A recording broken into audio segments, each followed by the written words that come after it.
L'édito politique maintenant de Soisig Kemener de Marianne. Et constat ce matin, Soisig, Marine Le Pen séduit la droite hors les murs. Oui, voilà Samuel, il s'est passé quelque chose d'important ce dimanche qui n'a pas été assez relevé. Oui. Dans un article du JDD, on a appris que Philippe de Villiers juge maintenant que Marine Le Pen a, je cite, une carrure présidentielle. Alors, c'est un virage qui est tout sauf anodin. Philippe de Villiers, ce n'est pas seulement le patron du Puy du Fou, ancien député eurosceptique reconverti dans l'écriture d'ouvrages à succès consacrés à la prétendue islamisation de la France.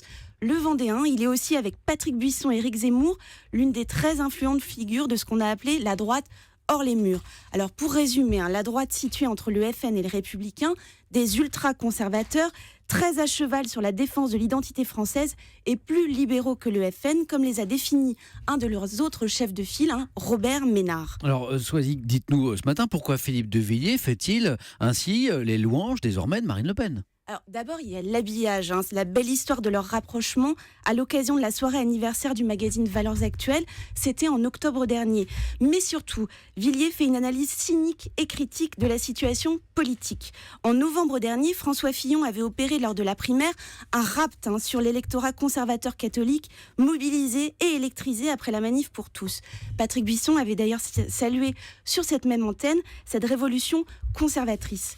Aujourd'hui, Fillon est considérablement affaibli. Sa candidature n'apparaît plus aux yeux du trio Villiers-Buisson-Zemmour comme le véhicule sûr qu'il pourra utiliser pour diffuser ses idées dans la société. Et dernière question, est-ce que cette déclaration de Philippe de Villiers va avoir, à votre avis, un réel impact sur la bataille électorale ? Alors, c'est avant tout le signal d'une bascule. Vous savez, le FN est tiraillé entre deux lignes. La ligne souverainiste incarnée par Florian Philippot d'un côté et celle catholique et identitaire, plus libérale, représentée par Marion Maréchal Le Pen. Marine Le Pen, qui prônait une France apaisée, c'est son slogan, est revenue depuis début février et les ennuis judiciaires de Fillon à une ligne beaucoup plus droitière, celle de sa nièce, avec la remise sur le devant de la scène, comme on l'a vu vendredi dans le Jura, de la préférence nationale. Alors, la déclaration de Villiers, elle valide ce repositionnement dont les conséquences sont déjà visibles dans les sondages. Dans la dernière livraison IFOP pour Paris Match, Marine Le Pen perd 1 point de popularité dans l'ensemble de la population, mais en gagne 8 auprès des sympathisants de la droite. Quand Marine Le Pen séduit la droite hors les murs, l'édito politique de Soisig Kemener de Marianne. Merci beaucoup Soisig.